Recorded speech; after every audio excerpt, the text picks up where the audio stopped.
Assalamualaikum warahmatullahi wabarakatuh. Saya Anissa Lutfia. Pada kesempatan kali ini saya akan membahas mengenai morfem, yaitu pengertian morfem juga jenis-jenis morfem. Apa itu morfem? Morfem adalah unit terkecil dari bahasa yang memiliki makna. Artinya, morfem dapat berupa kata atau bagian dari kata yang tidak dapat dibagi lagi menjadi bagian yang lebih kecil. Sebuah kata masih bisa dibagi menjadi morfem-morfem penyusunnya. Misalnya kata melakukan, terdiri atas dua morfem yaitu me, kan, dan laku. Kecuali kata dasar, maka kata tersebut hanya terdiri atas satu morfem. Contoh kata makan dan minum, hanya terdiri satu morfem yaitu makan dan minum. Jenis-jenis morfem berdasarkan kebebasan atau keterikatannya. Pada bagian ini dibagi menjadi dua bagian, yaitu morfem bebas juga morfem terikat. Morfem bebas adalah morfem yang secara potensial dapat berdiri sendiri dalam suatu bangun kalimat. Misalnya, saya, duduk, juga kata kursi.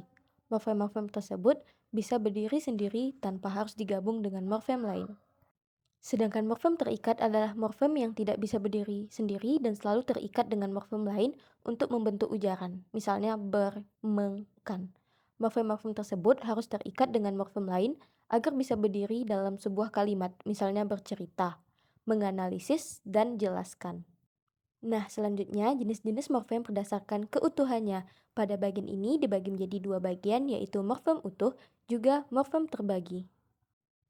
Morfem utuh adalah morfem yang susunannya utuh atau tidak terbagi. Contoh, laut, pergi, angkat, lihat. Morfem-morfem tersebut utuh susunannya dan tidak terbagi atau terpisah. Sedangkan morfem terbagi adalah morfem yang perwujudannya dalam bentuk morfem diantarai oleh unsur lain. Misalnya morfem ke-an. Morfem tersebut bentuknya tidak utuh atau unsur-unsurnya terpisah.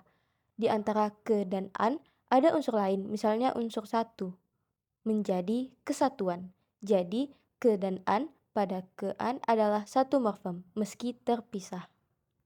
Selanjutnya kita akan membahas jenis-jenis morfem berdasarkan maknanya.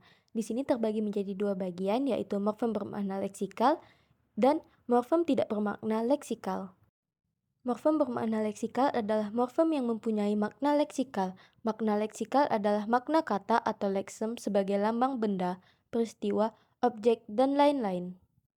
Contohnya morfem ikan, ku, jalan, dui, rumah, buku, dan mu. Morfem bermakna leksikal tidak sama dengan morfem bebas. Morfem bermakna leksikal bisa berbentuk morfem bebas, bisa juga berbentuk morfem terikat. Morfem dwi termasuk morfem terikat karena harus digabung dengan morfem lain, misalnya dwi bahasa. Morfem dwi juga termasuk morfem bermakna leksikal karena morfem dwi mempunyai makna leksikal, yaitu dua. Sedangkan morfem tidak bermakna leksikal adalah morfem yang tidak mempunyai makna leksikal tetapi mempunyai makna gramatikal. Makna gramatikal adalah makna yang muncul sebagai akibat hubungan antara unsur-unsur gramatikal dalam satuan gramatikal yang lebih besar. Misalnya, hubungan morfem dan morfem dalam kata dan kata lain dalam frasa atau klausa, frasa dan frasa dalam klausa atau kalimat.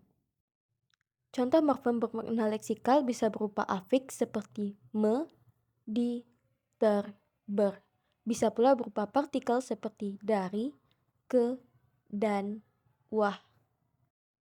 Selanjutnya, pembahasan keempat adalah morfem segmental dan morfem suprasegmental. Morfem segmental adalah morfem yang terjadi dari fonem segmental atau dapat dibagi. Contoh morfem lihat. Bunyi morfem tersebut dapat dibagi menjadi lihat atau lihat. Sedangkan morfem suprasegmental adalah morfem yang terjadi dari fonem suprasegmental. Fonem suprasegmental adalah satuan bunyi yang berupa tekanan, nada, atau jeda yang fonemis. Morfem suprasegmental tidak ada dalam bahasa Indonesia. Nah, sekian pembahasan morfem dari saya. Sampai jumpa di konten lainnya. Assalamualaikum warahmatullahi wabarakatuh.